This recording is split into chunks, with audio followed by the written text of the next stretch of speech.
In this episode, we'll be learning all about how we could heal from toxic relationships from a therapist, YouTube creator, and the best-selling author of a book entitled Out of the Fog into the Clear.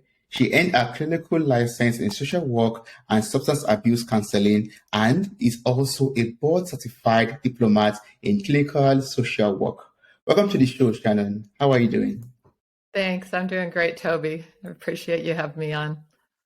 Thank you so much for joining me for a Soulful conversation on this episode. I'm really grateful that we connected and we're going to be having this conversation because even before we recorded, I was saying relationships are things that we all have basically, either with ourselves, with other people. Even when we are isolated, we have relationships with ourselves basically. So we're social beings, like you said, also so that's why I'm so excited because you're going to be helping us to improve our relationships with ourselves. You're going to help us to heal from toxic relationships that we've had in the past also. So, I just love us to start out with you. You studied social work and you got your clinical license in substance abuse counseling. What's inspired all of this? Why did you go in that direction, that part of life? I don't know. It was an interesting journey. I think that originally I wanted to be a doctor or a veterinarian. And then I realized that my calling was really in talking with people and helping them to heal. And I didn't understand enough about it. So I decided to go on to grad school and study it. And I had an incredible program at the University of Connecticut, met some incredible professors and learned a lot about group work and individual work. And then a lot of my education, I think, has really been on the job. So I've worked in inpatient, outpatient, residential programs. I've created a couple of residential programs, and I've been in private practice for quite a while now. Yes, that's so awesome. And that gives you the opportunity to deal with a lot of people or, have conversations or, have some treatment with a lot of people. And that also gives you an insight into the kind of relationships they have with other people out there and with themselves also, and what led them to, substance abuse, for example, or, social work, basically, it involves people in general. And right. Yes, and, this also, I believe must have inspired your book, right? Can you tell us more about your book and, the inspiration behind Out of the Fog into the Clear? Yeah. So the book actually came as a result of my YouTube channel. I wanted to share, it was a few years ago when there were a bunch of high profile suicides. And I realized that there are just millions of people in the world that don't have access to a therapist, and they don't really understand a lot about therapy or mental health in general. And I really felt like I had a lot to share, but I felt like, people are watching YouTube. They're not reading books. And so I started a YouTube channel called Therapist Talks, and it kind of piddled along for a little bit, and then it kind of blew up, which was really cool. And so what it tended towards was the narcissistic relationships, abusive relationships. Those were the videos that people really wanted. And so then I kind of focused more and more on relationships and toxic relationships and narcissistic and abusive relationships. And that seemed to be what people really needed to hear. And then I got to the point where I felt like I need to bring this all together in a way that people can utilize it to heal. And so it's not only information and strategies and perspectives, but it actually has hundreds of journal prompts throughout the book. And so if you really want to do the work and you really want to get well, you can dive into this book. It's best if you have a therapist, but even if you don't, this can be a self-help book. And then you can walk through all these journal prompts, starting with your relationship with yourself, and then looking at how that has set you up for toxic relationships in your life, healing the relationship with yourself, and then beginning to set boundaries and be stronger in your relationships with others. Yes. I mean, it's a must read. I'll place the link to this episode. I'll place the link to your book in the show notes of this episode. So I encourage everyone to just go to the show notes and just click on the link, copy the link. It's also available on your, I'm sure, your website also. So the link to your website also will be available in the show notes of this episode. And your YouTube channel is amazing too, because I was watching some videos before this conversation started, and I watched one about, dealing with anger, basically, being the angry person, or being around someone who's angry, or someone is being angry at you, or when you are angry at someone, and you really dive into that. I would encourage people to check out that video and check out other videos too about narcissistic behaviors and also all of that. But I'll also focus a little bit on relationships, because I'm so excited to learn about this. But I first want you to enlighten us on some characteristics or attributes of a toxic, abusive, or narcissistic relationship. How can we know when we are in one? How can we know when we are the ones causing this, or when another person is causing it? Great questions, Toby. Thanks. I think the essence of a narcissistic or abusive or toxic relationship is that it is not a love relationship. So I did a video recently about how, did the narcissist ever really love me?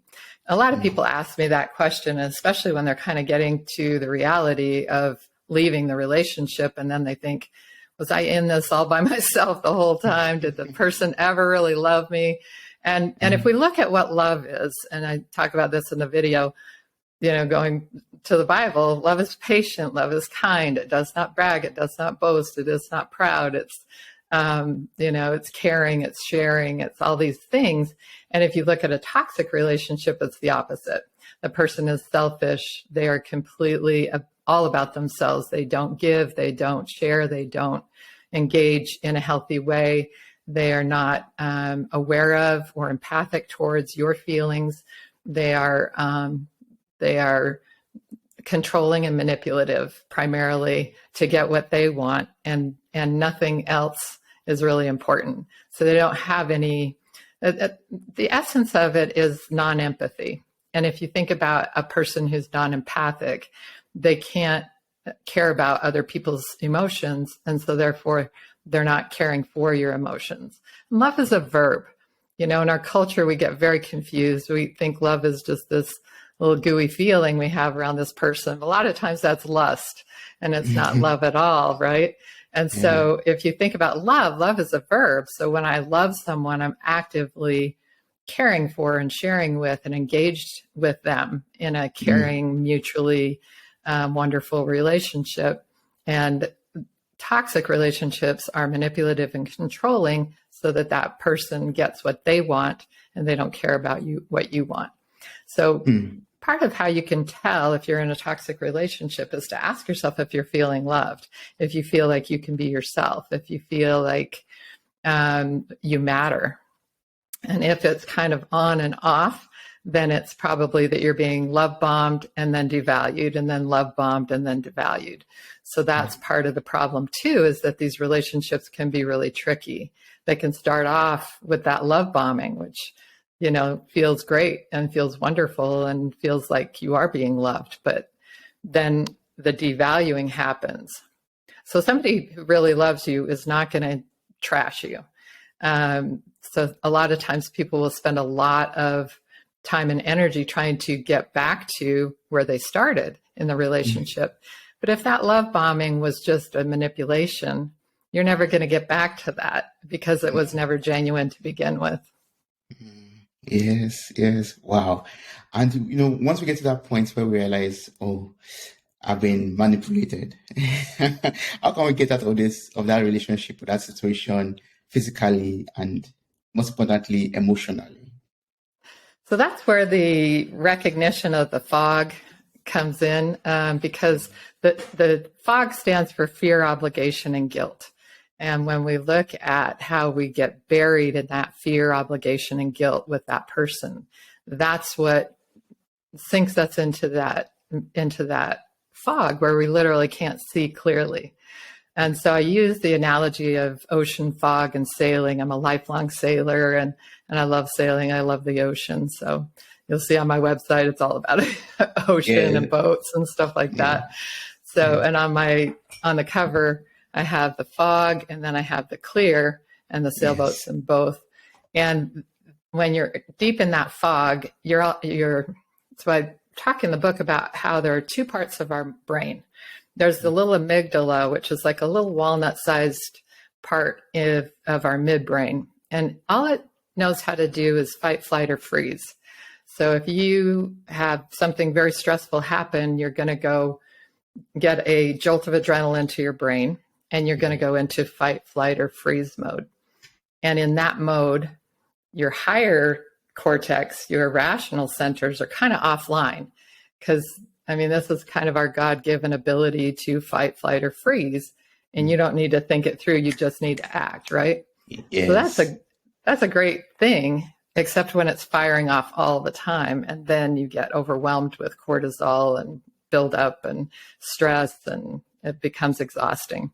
But if you recognize that that little amygdala is in fight, flight, or freeze all the time, and then you can calm that down and take the information, the reality, the facts upstairs and rationally think them through. And so I use the analogy of having like a radar. So if you're in fog and you're sailing, you need your radar. And so you're looking at the radar and you're looking out at this fog and you can't see anything. But on the radar, you can see the outline of a rock. You can see the outline of the shoreline. You can see other ships coming your way. And then you have to trust those facts in order to sail clear of the fog. And that's the way we have to get out of the relationship. We have to shut down that little fight, flight, freeze mode and rationally look at the facts. So lay out the facts. So I have you journal all the facts of this relationship. Well, that person did this, they said that, they did this, they said that. And when you lay out all the facts, then you have to ask yourself, if I were to hear this from my best friend, would I tell them to get out? Yeah. And so then you have to be your own best friend and stick with those facts, make a good decision, and then walk it through. Yes. Yeah. Oh, that's awesome. And I would love you to maybe go into much more details about journaling. How can we effectively journal our way out of a toxic relationship? How can we journal to heal ourselves from a toxic relationship or some traumas from the past also? So the first part is to look at our toxic relationship with ourselves. And so many people, maybe everyone, I don't know, but most people have a somewhat toxic relationship with themselves. And some people have an extremely toxic relationship with themselves, so that internally they're talking down about themselves constantly. So everybody has stress in their lives, and everybody has traumas and dramas and things. But when we walk through a trauma or drama or stress and say, you got this, you can do this, then we're minimizing our stress. When we walk through that trauma or drama and we're going, oh, you idiot, you're always doing stupid stuff like this. You are just such a loser. What is wrong with you? Then we're just piling it on, and we're just making our lives absolutely miserable. So you have to recognize first that internal toxic voice. And if it's there, then you need to write that all out. So that's one of the first journal prompts, is going to be writing out all that toxic stuff. And the next part of it is to recognize how the things that you actually do like and respect about yourself. So a lot of times people will have to kind of think about what their friends would say about them. My friends say that I'm funny. My friends say that I'm a good friend. My friends say I'm a good listener, or whatever those kinds of things are. I'm honest. I'm direct. I'm, those kind of character qualities. So our culture is also very focused on superficial. You don't need that. You need to focus on character qualities. So here you've got these lies, and here you've got these truths. Okay. So I'm stupid, I'm worthless, I can't do anything right. Well, actually, I did this, I did this, I did this, I did this. I have lots of people who really love me and care about me, and they're pretty good people, and they say this about me. So these are the lies, these are the truths. And you have to kind of then look at that and say, that's an old voice, that's an old story, and I'm ready to let it go. And so your podcast is called Mirror Talk. And I know that's about how you talk to yourself, right? Yes. I just, go into the bedroom, for example, I stand in front of the mirror, and I become honest with myself, basically.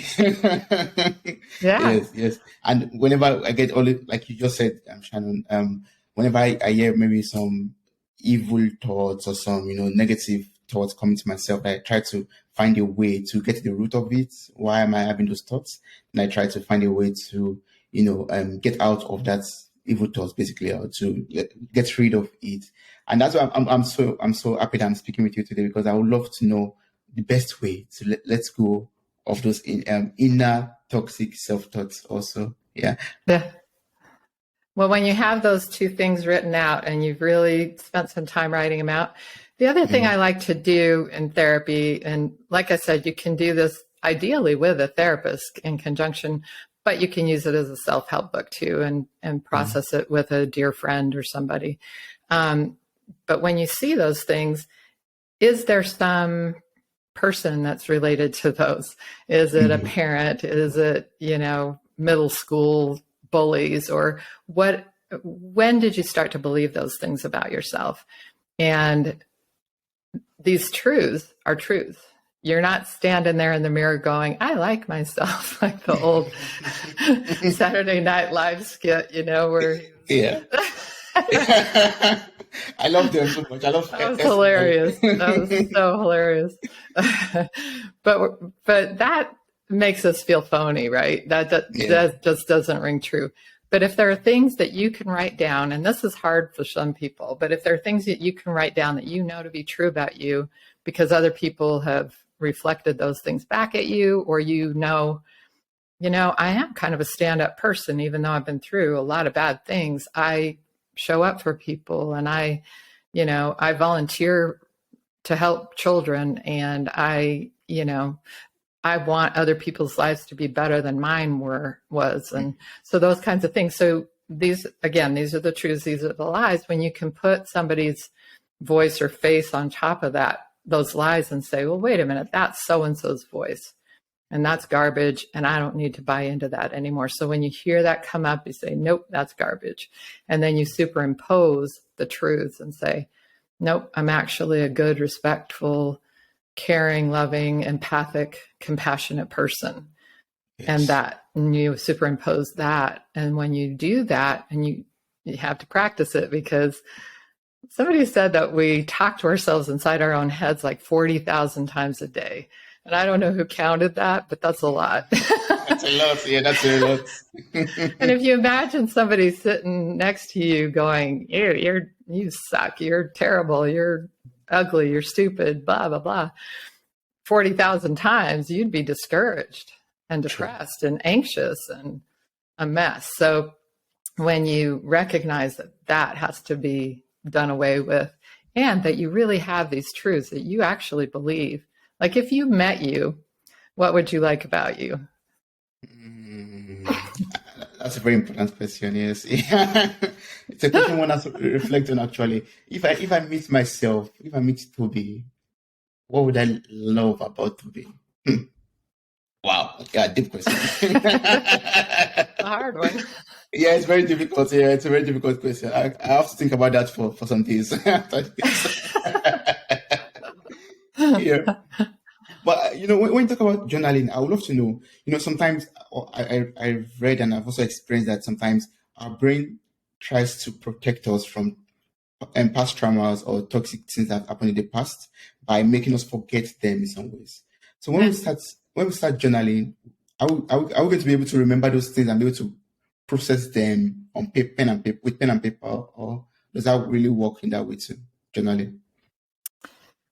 I kind of like to trust the brain to not give us too much. And when somebody is having a hard time remembering things, I don't tell them that they have to dig through that or have to get specifics on that or anything, because there was kind of, back in the 80s, there was a lot of focus on that you really had to have this massive catharsis.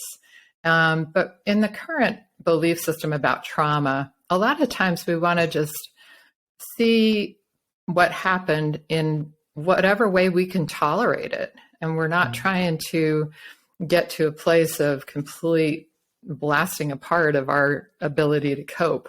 We're actually trying to process it in a way that we can tolerate it.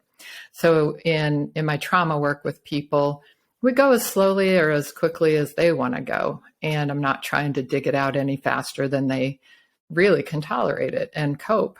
So sometimes repressed memories are a good thing, and we don't want to beat up on ourselves about that. Yes. You kind of, in fact, maybe thank yourself for protecting you from that.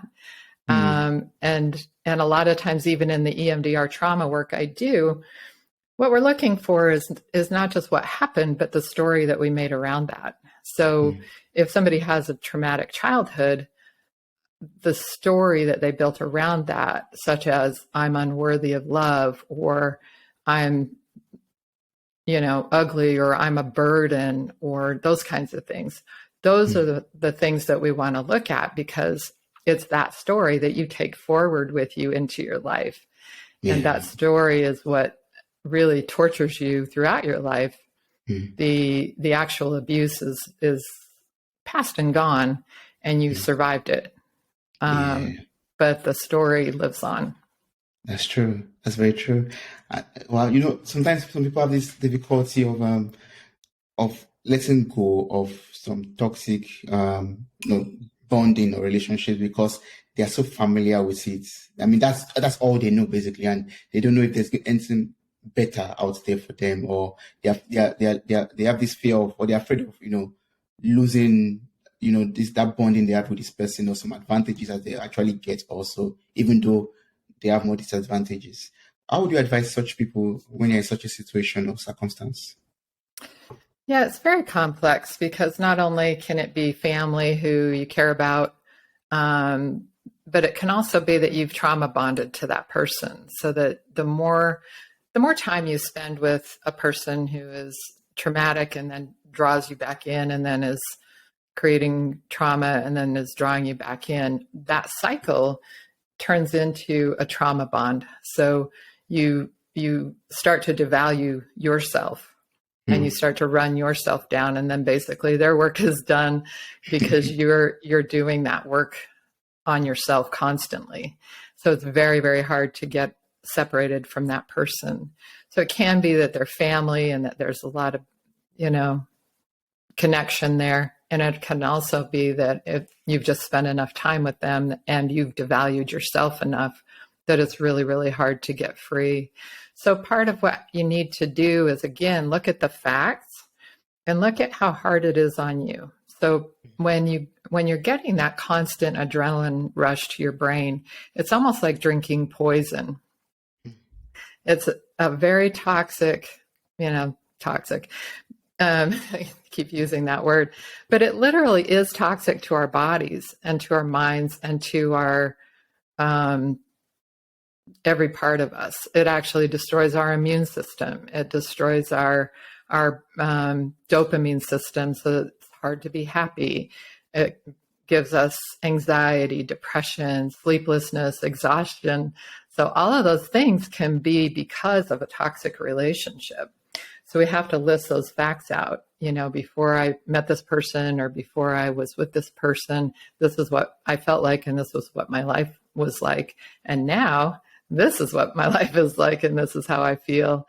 And most people will feel very bankrupted emotionally, physically, even financially, because of all the manipulation and control. Yes. Whenever we think about toxic relationship, we always think, a party or someone in that relationship is toxic or is bad. Is it possible to also have a combination where both people are good people, but them being together is just traumatic and toxic?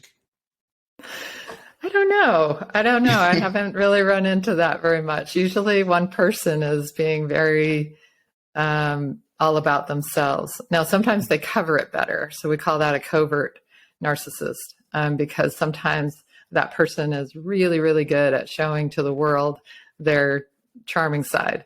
And so it's very difficult and tricky. And the person who's being manipulated, controlled, and abused often feels like they're going crazy. It's called gaslighting. And so they don't, they don't know which way is up because this person is telling them that they're the abusive one, or that no, I never said that. I never did that. You're crazy. And so over time, a lot of times people will feel literally like they're going crazy. Yeah, But yes. Yeah, I understand what you're saying. I mean, sometimes you think, oh, okay, but I must have been sleeping or been drugged when that happened. When you said I did that thing, for example, I said that, for example. Yeah, yeah.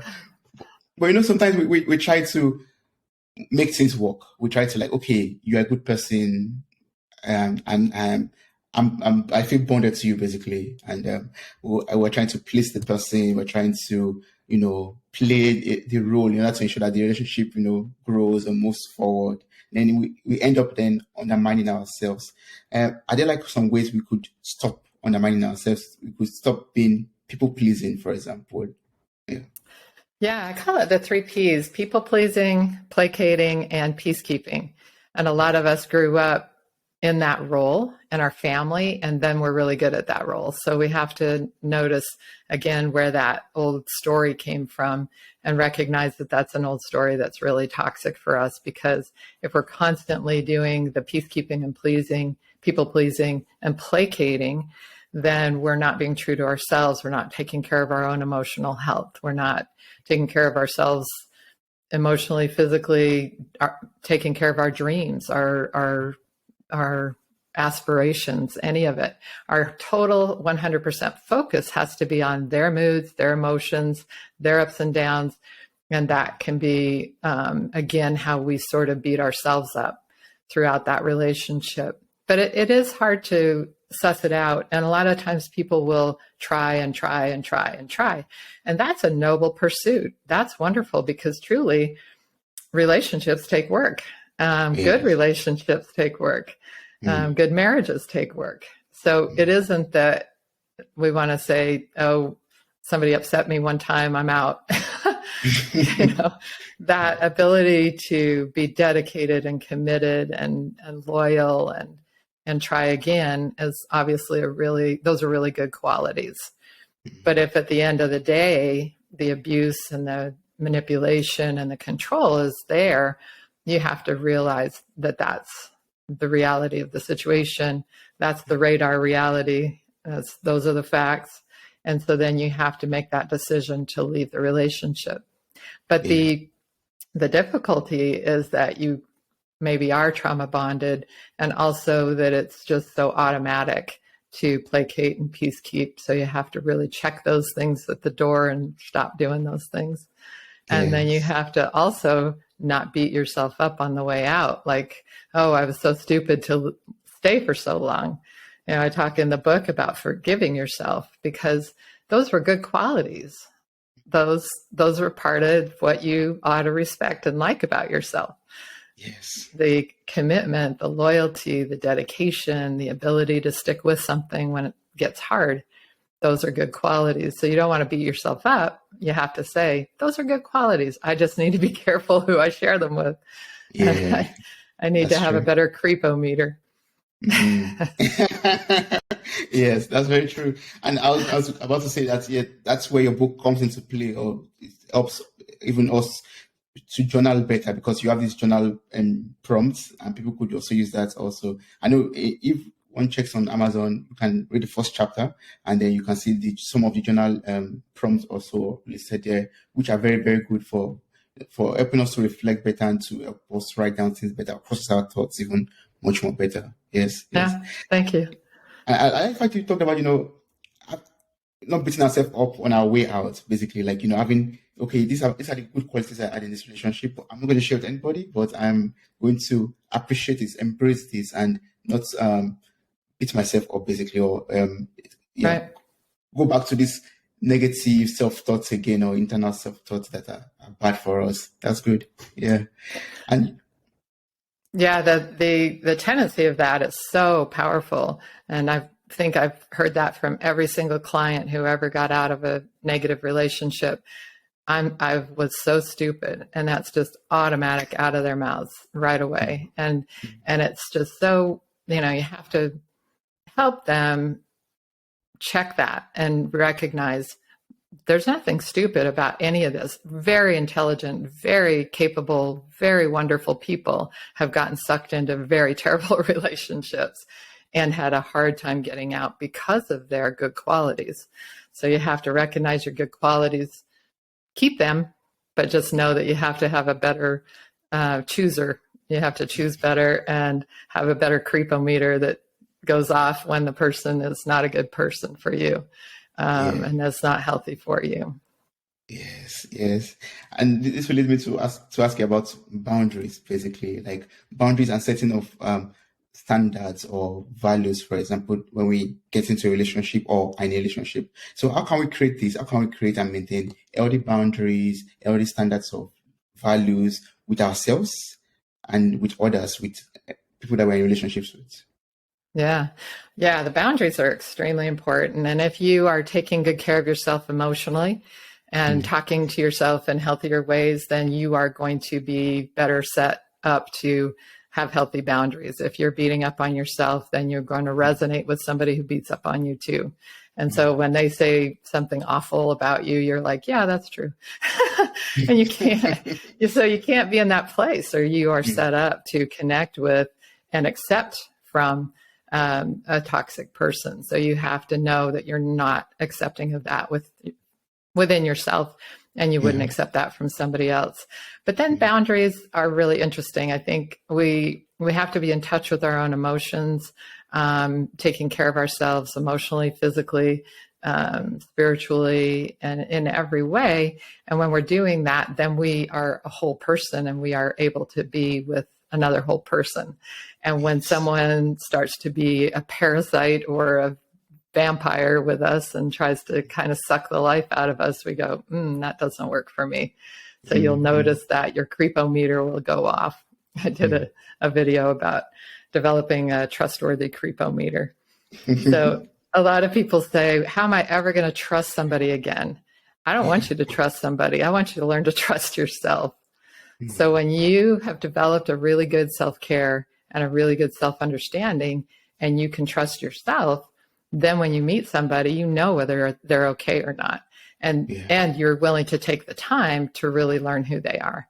Because people can act apart for a while, but you can't please all the people. I mean, you can't fool all the people all the time, long term. So somebody can play a good role, but then eventually you're going to see them frustrated. You're going to see them disappointed. You're going to see them angry. What do they do with that? Do they blast you? Do they attack people? Do they blame others when it's really their doing? Do they, get really reactive to something that's not a big deal? So those are all the things that sort of you should be looking for when you're getting into new relationship and when you're in relationship with other people. And a lot of people are in toxic relationships with a parent or an adult child. And I've had a lot of that question coming to me lately, especially about adult children. One of the videos I did a couple of years ago has just been going off the rails, and it's dealing with a narcissistic son or daughter. And I think that can be really tough. And sometimes they will use the grandchildren as sort of the hostage, if you will. And, they'll say, well, you can't see the grandkids because you made me mad, or, you didn't give me what I wanted, and so you can't come over and see the grandkids this week. So things like that are really common nowadays, and people are dealing with that kind of thing. So when you talk about boundaries, you have to know what you're willing to put up with and what you're not. And sometimes what happens is that when you set a good boundary, like say a parent sets a boundary with their kid, like, when you talk to me rudely on the phone, I'm going to hang up. So every time that happens and you hang up, they can decide to well, I really needed to talk to mom, but she keeps hanging up on me. I Yeah, guess I yeah. better zip it and stop cussing Mm, her out or whatever is happening. So mm, sometimes boundaries work that way. And sometimes boundaries work because they let us know that this is not going to work. So another example would be, you know, a, a man deciding that his boundary is when his wife is really off the rails and really raging and doing all that really toxic stuff, that he is going to shut that down, leave the house, etc. So she can decide, oh, wow, I need to change my behavior. Or she yes. can really go off the rails and threaten suicide and violence and all that. So Mm. when the boundary actually creates worse behavior, then you go, oh, okay, this isn't going to work.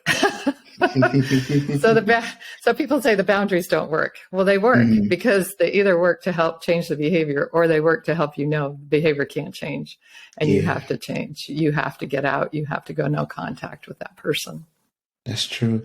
And what you just spoke about now, right now is giving me this insight of, we have to leave that position of people pleasing or, trying to accommodate talking situations to actually setting these boundaries to see will this person, actually change their ways or, yeah, the other one, will it be like a goodbye, basically a good Yeah, goodbye, basically. right. Yeah. And then one of the other challenges is to leave emotionally as well as physically, because some people will leave physically and they'll be 3,000 miles away from the abusive person and they'll still be obsessing on them and they'll still be Mm. ruminating about them and they'll still be thinking about them. And their focus, their attention, their emotions, all of it is still wrapped up in them. And they're still stalking them online and they're still like all wrapped up in that. And so you have to emotionally leave as well as physically. And that's Yes. another piece of the work that has to be done because Mm. we tend to, even on my channel, a lot of times people will say, well, is he a narcissist? Is he not? I'm like, who cares? Yeah. If the Yeah. relationship was toxic and you got done with it and you feel better, it's time to let go. It's time to Mm. move on. It's time to rebuild your sense of self, rebuild your sense of your connections with others, and rebuild your life. Because a lot of times it's been so absorbed into that person, Yeah. you cease to exist. And Mm. so a lot of times that's why people can't stop ruminating about the abusers because they can't, their focus has been so completely on that person. And it's hard Yeah. to fill in the gaps. Mm. Wow. I mean, that's a big challenge that we have to work on, right? I mean, to emotionally cleanse ourselves from that relationship, from that toxicity, and then rebuild ourselves, like you said. So, can you like walk us through this part? Are there like some ways, some things we could do in order to rebuild our sense of self, in order to regain our identity again and rebuild our values again and just become a better being after that? Yeah, the rebuilding of the sense of self kind of goes back to if you met you, what would you like about you? So that would be, that's your foundation Yes. of who you are. We are our character qualities and our values. And again, in our culture, we tend to think of ourselves as what we do for a living. We think of ourselves as, a persona on social media, or, if we think our hair looks good that day, we like ourselves. And if we're having a bad hair day, we don't. And all of that kind of garbage and superficial stuff. But if you can identify the things that you really like and respect about yourself, that's the rebuilding of yourself.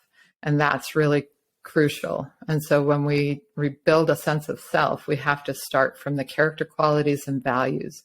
And we're not perfect at any of it. But if I value compassion and empathy, and I can build on that, and I can claim that as something that matters to me. So that's how we build or rebuild a sense of self. And then when we get that kind of mapped out, because it takes some time, and sometimes you can only come up with 2 or 3 things, and then later you've got 10 things, and you can really flesh that out. And then rebuilding connections, because one of the things about toxic relationships is that they isolate you. In order to control and manipulate, they're going to isolate you. So when that person is gone, all of a sudden it's like this big empty hole in your life and you don't know what to do with it. So you have to think, and you have to be really creative. Like, what do I want to do? Maybe I need to pick up a new sport, a new activity, a new volunteer work. I think volunteering is an amazing opportunity to connect with other compassionate, empathic people and to be there for others when you're going through a hard time too.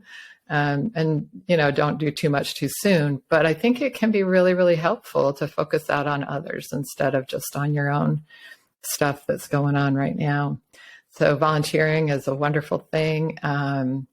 And just filling in all the holes that person left you with. Yeah, that's true. Like using good things to fill up that hole. Yeah. It makes me remember, I was hearing from a friend of mine. He also speaks, and he was talking about when you get rid of bad habits in your life, you don't just get rid of a bad habit. You have to replace them with something else, something good. And I'm getting like a deja vu right now with you saying this, right? Also, like if let's go of that toxic relationship, you have to fill it up with something good. Actually, you have to fill it up with, for example, volunteering, like at local community, for example, or doing some humanitarian works, for example, things that are good, are impacting the world. That way, you are able to, heal yourself. Also, basically, being around people that you are making happy, you are giving them a better life. It gives you a better life too, and heals you of all the trauma and all the hurts that you've experienced in the past. Yeah, it really does help. And a lot of times people will feel like the things that they've been through, when they share them with others and are there for others, that gives them a sense of purpose and meaning. Not that anybody would choose the trauma, but when that trauma becomes purposeful and meaningful to others and helping others with that, then and it deepens your empathy tremendously, then that can become something that's different than just sort of sitting alone in your apartment wallowing in that trauma. That usually doesn't go well or end well. And oftentimes people will go back to that abusive person, or they will connect with a new person that's just as bad. And that's tragic, because that's the old stuff that really reinforces the very beginning of the toxic relationship with yourself. So it's extremely important that you heal, rebuild, and put in new experiences and relationships that are healthy and compassionate and empathic. Yes. And this is making me remember your book, you talk about, it's out of the fog into the clear. And clear, you use clear as an acronym in your book for, clarity, living, educate, awareness, and rebuilding. And I get the sense that we've talked about all of these stages in some ways, like getting that clarity from journaling, writing the facts, writing the truth, the lies, and living the toxic relationship, educating yourself, and creating that awareness, and rebuilding, rebuilding yourself, basically, rebuilding that sense of self again. Yeah. I don't know if you would love to add more strategies to this clear, for us to get a clearer picture of it. Yeah, you just gave an awesome summary. Thank you, Toby. But the part of the rebuilding too is learning good self-care, and we all kind of stink at this. Our culture doesn't teach it. Nobody does it. It's just, So self-care starts with deep breathing and self-calming and prayer and meditation, whatever flavor that is for you. It means eating healthy, making sure you're sleeping at night, and taking care of everything, every part of you, every aspect of you, exercise, physical health. So there's all those things that, again, we when we're in a toxic relationship, we don't pay attention to ourselves at all. I've known people who come out of a toxic relationship and go to the doctor for the first time in 20 years.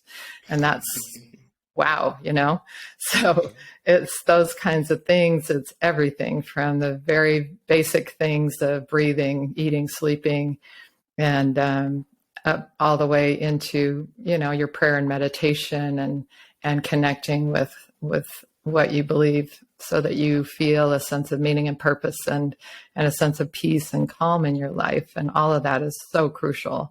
So I go through a lot of that and some more journal prompts around that in the end.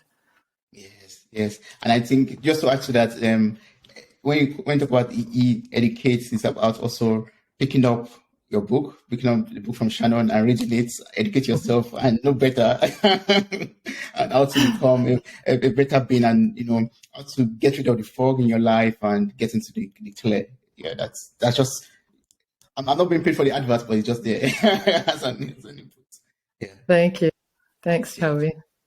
Yeah, so I'd love to know, just from your experience and your work as a substance abuse counselor, like, are there like some other things? I know relationships could lead to substance abuse, but are there like some other things that are common that makes people begin to abuse substances and become toxic in that area too? Yeah.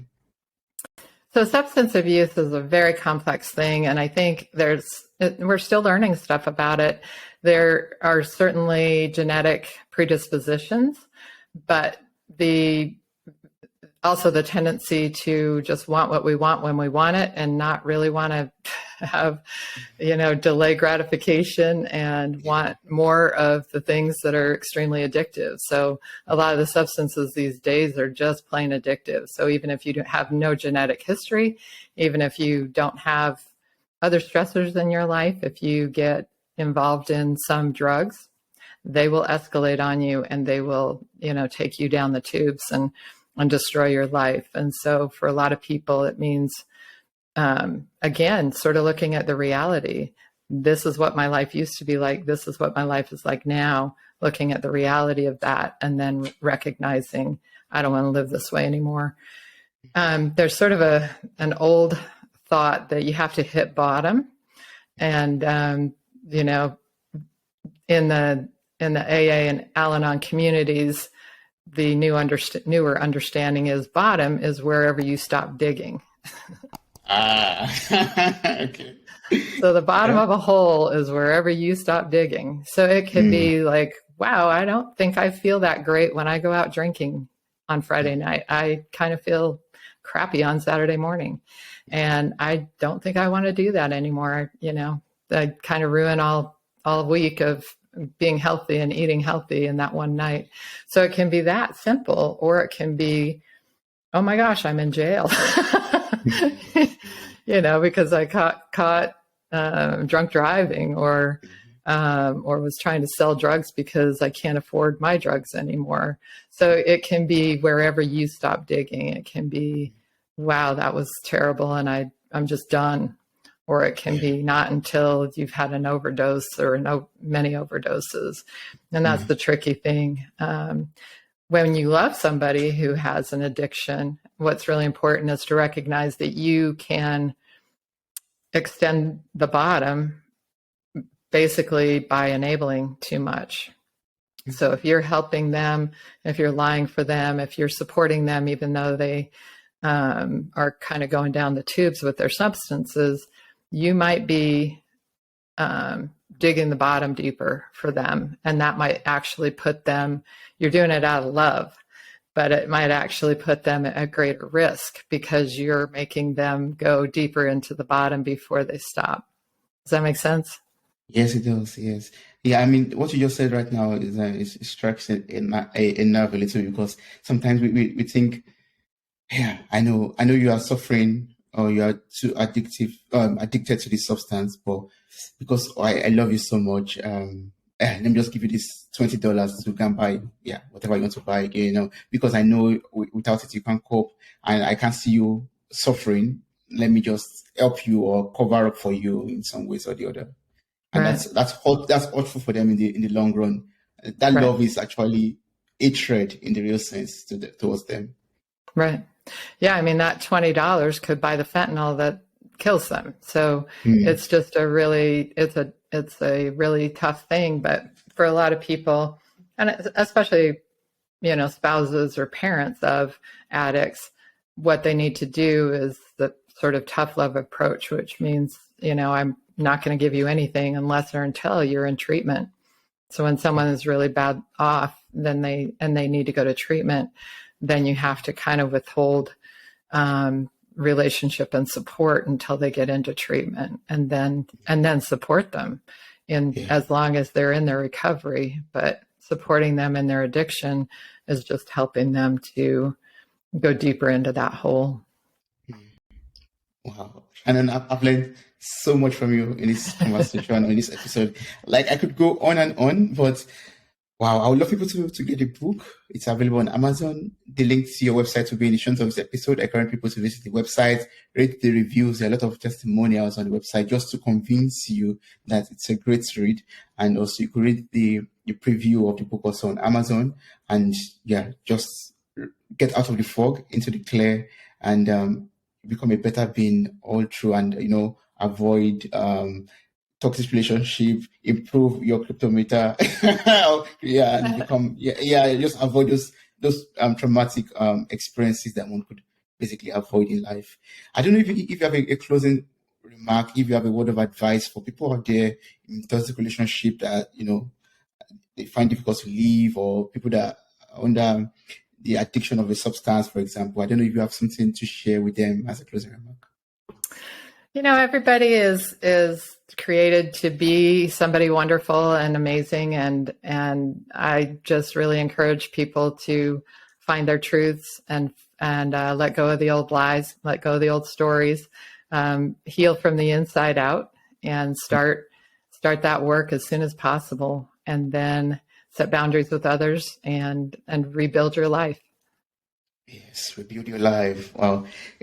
What's the best way to connect with you in case there's someone out there who has more questions to ask you? Like, maybe we didn't cover everything in this conversation. I'm sure we didn't cover everything in this conversation. So people that are out there who we still have to check your YouTube channel, for example, and buy your book, but maybe they want to speak with you directly, get some personal one-on-one counseling from you. What's the best way to do this?